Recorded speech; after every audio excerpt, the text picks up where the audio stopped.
लाल जी के बेटे राघव की शादी की बात जगह जगह चल रही थी, लेकिन किशोरी लाल जी को कोई लड़की पसंद ही नहीं आती थी। और उसकी एक ही वजह थी, किशोरी लाल जी का लालची होना। उनको लड़की वालों से मोटा दहेज चाहिए था और इसी चक्कर में एक दिन वो एक बहुत पैसे वाले के घर अपने बेटे का रिश्ता लेकर पहुंचे। उस आदमी का नाम था ओम प्रकाश।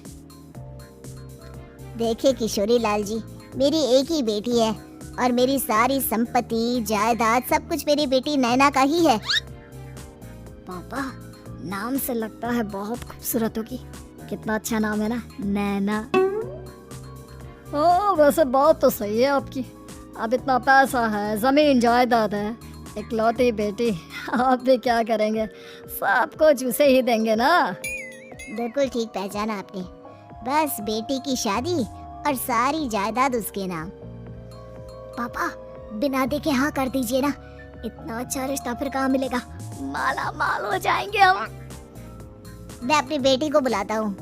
अरे नहीं नहीं नहीं नहीं, आपकी बेटी का नाम नैना है, सुनकर ही लगता है बहुत सुंदर होगी। रहने दीजिए अंकल, मैं तो आपकी बेटी के नाम से ही इतना खुश हो गया हूँ कि उसे बिना देखे शादी करने को तैयार हूँ। अब तो मैं उसका चेहरा सीधे शादी के बाद ही देखूंगा। और इस तरह राघव नैना का चेहरा नहीं देखता और उससे शादी कर लेता है। शादी के बाद अपनी सुहाग रात पर जब राघव नैना का घूंघट उठाकर देखता है तो नैना की आंखें बंद थी। कितने खूबसूरत हो तुम नैना, जरा अपनी आंखें खोलकर मेरी तरफ देखो तो सही। नहीं, मुझे शर्म आती है।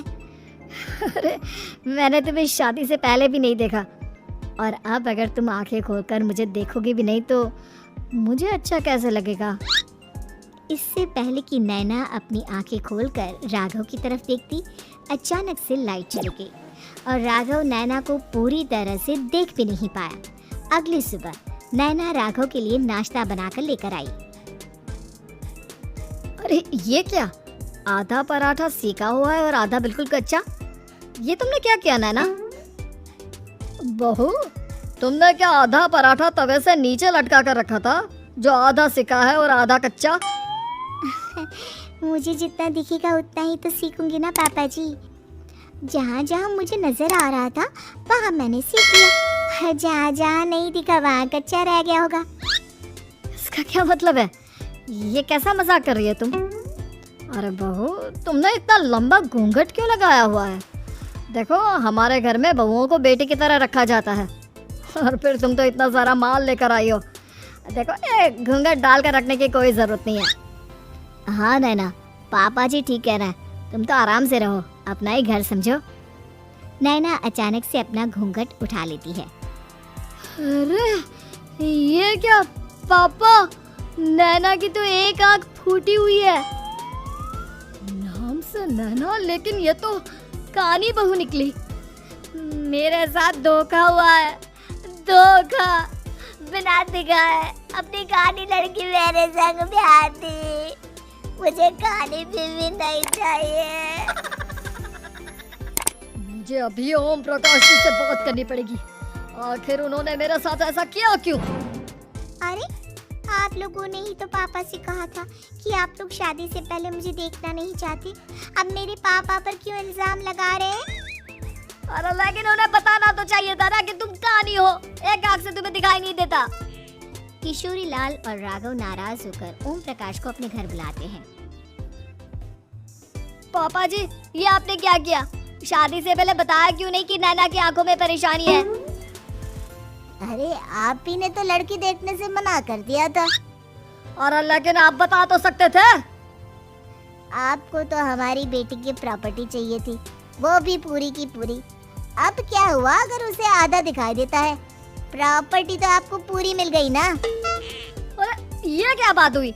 मेरी शादी प्रॉपर्टी से नहीं, आपकी बेटी से हुई है।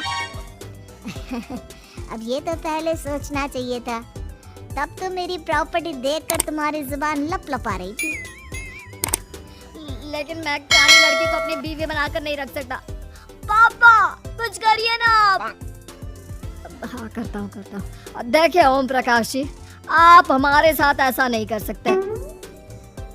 और तुम देखो, अगर तुमने मेरी बेटी से शादी तोड़ी ना तो जो भी प्रॉपर्टी मैंने तुम्हें दी है वो तो पूरी की पूरी वापस ले ही लूंगा और आधी प्रॉपर्टी तुम्हारी भी लूंगा। अरे मेरी आधी प्रॉपर्टी भला क्यों लेंगे आप? इसलिए क्योंकि मेरी बेटी को आधा नजर आता है और उसकी नजर अभी तक तुम्हारी आधी जायदाद पर ही पड़ी है। अब तुम उसे घर से निकालोगे तो कुछ तो लेकर जाएगी ना। और अगर हम आपकी बेटी को अपने घर की बहू बना कर रखे तो? तो तुम्हारी पूरी प्रॉपर्टी तुम्हारी ही रहेगी और जो मैंने तुम्हें दिया है ना उसमें से बस मैं आधा लेकर जाऊंगा। अरे लेकिन अब आप अपनी दी हुई प्रॉपर्टी में से आधी वापस क्यों लेकर जाएंगे? अगर मैं आपकी बेटी को अपनी पत्नी बनाकर रखने को तैयार हूँ तो? इसलिए ताकि भविष्य में अगर तुम मेरी बेटी को धोखा दो तो उसके पास कुछ तो रहे जो पति का हो। वैसे मेरे पास तो बहुत कुछ है लेकिन अपने पति की कोई निशानी तो उसके पास होनी चाहिए ना। अब अगर तुमने मेरी बेटी को कहानी कहा तो तुम्हें प्रॉपर्टी भी कहानी ही मिलेगी, पूरी नहीं। जमाए राजा। किशोरी लाल और राघव समझ चुके थे कि वो बुरी तरह फंस चुके हैं और अब उनके पास वहां से निकलने का कोई चारा नहीं है। अब समझ में आया ना, लालच बुरी बला होती है। एक तो तुम्हें प्रॉपर्टी मिली, ऊपर से बीवी मिली, उसमें तुम्हें नखरे भी दिखाने हैं। आए बड़े, चुपचाप बैठो तुम। कुछ दिनों के बाद नैना राघव की कार लेकर बाजार घूमने निकलती है और जब कार लेकर वापस आती है, ये क्या?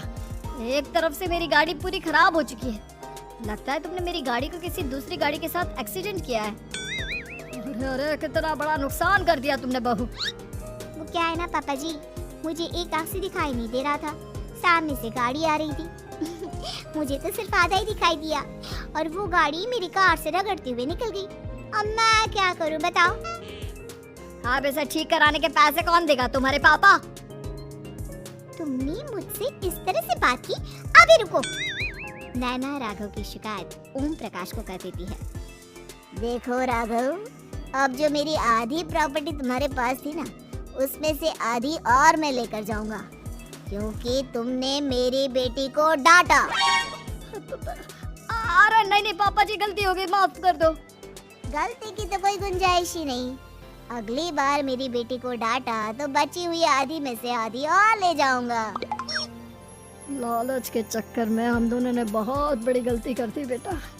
एक तो तुम्हें कानी बहू मिली और ऊपर से जो माल मिला वो भी काना।